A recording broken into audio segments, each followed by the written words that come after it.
అనగనగా ఒక ఊర్లో వెంకయ్య అనే ఒక పెద్ద రైతు ఉండేవాడు. అతడి దగ్గర చాలా బర్రెలు, ఆవులు, ఎడ్లు, కోడెలు దాదాపుగా 200 దాకా ఉన్నవి. వాటిలో ఒక కోడెదూడ అందంగా, చక్కగా, బలిష్టంగా ఉండేది. ఆ ఊర్లో ఉన్న ఒక దొంగ దానిని ఎన్నాళ్ళ నుంచో కాజేయాలని చూస్తున్నాడు. ఒకనాడు అతను కోడెదూడను ఎలాగైనా దొంగిలించాలని ఆ రాత్రి చీకటి పడ్డాక ఎవరికీ తెలియకుండా కొట్టంలోకి వెళ్ళి ఒక దూలం మీద దాక్కున్నాడు. ఆ ఊరికి దగ్గరలో ఒక చిన్న అడవి ఉంది. ఆ అడవిలో ఒక పెద్ద పులి ఉంది. అదే రోజు ఆ పెద్ద పులి బాగా ఆకలిగా ఉండి ఆహారం దొరకక ఒక కోడెదూడనైనా పట్టుకొని తిందామా అని చీకటి పడ్డాక ఆ పెద్ద పులి ఆ గొడ్ల చావిట్లోకి వచ్చి ఒక పక్కన పడుకొని ఉంది.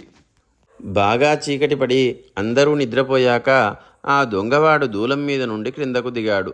వాడు కావాలనుకున్న కోడెదూడకు ఇంకా కొమ్ములు రాలేదు కనుక ఆ వరసన అన్నిటి నెత్తి మీద చెయ్యి వేసి తడుముతూ పులి దగ్గరకొచ్చి తడిమాడు. కొమ్ములు చేతికి తగలలేకపోయేసరికి ఇదేరా కోడెదూడ అనుకొని ఆ పులిపైన ఎక్కి కూర్చొని ఏయ్ అని దాన్ని బెదిరించాడు. పులి గాబరా పడింది. ఆ పులికి గిలి అంటే భయం. దాని మీద ఎక్కింది గిలి అనుకొని భయపడి పరిగెత్తడం మొదలుపెట్టింది. తిన్నగా అడవిలోకి దారితీసింది. తెల్లవారేటప్పటికీ బాగా నట్టడవిలోకి పోయింది.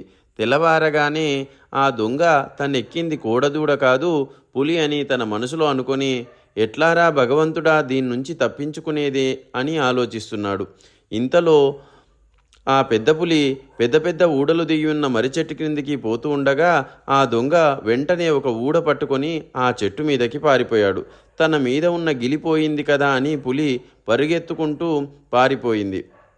దారిలో పెద్ద పులికి ఎలుగుబంటి ఎదురై ఎక్కడికి పోతున్నావు పులిబావా అని అడిగింది. పులి జరిగిన సంగతంతా చెప్పింది. అది విని ఎలుగుబంటి పకపక నవ్వుతూ ఆ గిలిగాడిని నేను చంపుతా రా, నేను చెట్టెక్కి ఆ గిలిగాన్ని కిందికి తోస్తాను, నువ్వు వెంటనే ఆ గిలిగాడి మీద పడి చంపేయి అంది. సరే అంటే సరే అనుకొని ఆ రెండూ బయలుదేరి ఆ చెట్టు దగ్గరికి వచ్చినాయి.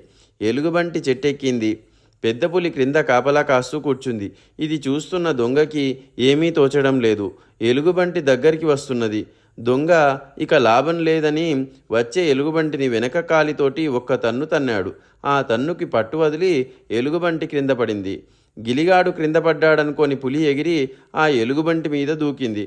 బావా, నేను ఎలుగుబంటిని చంపమాకు, వీడు గిలిగాడు కాదు వెనక తన్నుడుగాడు, ఇక్కడున్నామంటే అన్యాయంగా చంపేస్తాడు అని పెద్ద పులిని వెంట పెట్టుకొని అక్కడ నుంచి వెనక్కి తిరిగి చూడకుండా ఒకటే పరుగు పరిగెత్తాయి. అట్లా పోతూ ఉండగా వాళ్ళకి నక్క ఎదురై ఎందుకలా పరిగెత్తుతున్నారు అని అడిగింది. మన అడవిలోకి ఒక గిలిగాడు వచ్చాడు అని పెద్ద పులి అంది.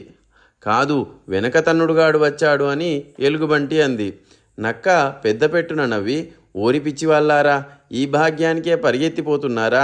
గిలిగాడేమిటి, వెనక తన్నుడుగాడేమిటి, మీరు పారిపోవటమేమిటి? మీ పరాక్రమం మండినట్టే ఉంది.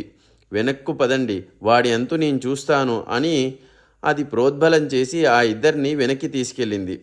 దొంగ ఇంకా ఇక్కడ ఉంటే లాభం లేదని దగ్గరలోనే ఉన్న పాడుబడ్డ గుడి ఉంటే దాంట్లోకి వెళ్ళి తలుపు బిగించి కూర్చున్నాడు.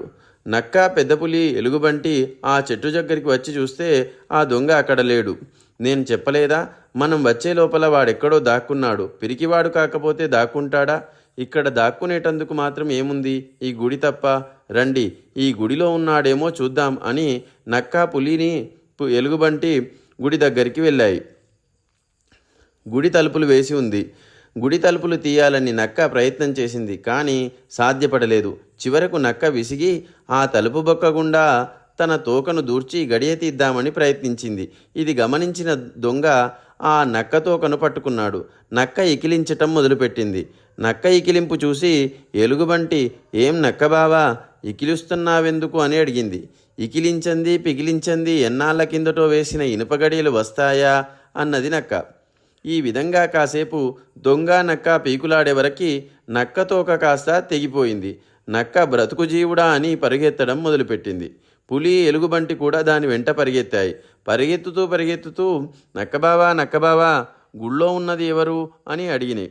గుళ్ళో ఉన్నది గిలిగాడు కాదు, వెనక తన్నుడుగాడు కాదు, తోకపీకుడుగాడు అని ఉరుకు ఉరికింది. పాపం దొంగ ఇంకా దూడలేకపోతే పోయింది, ప్రాణమన్నా దక్కింది కదా అని ఇంటికి చేరుకున్నాడు.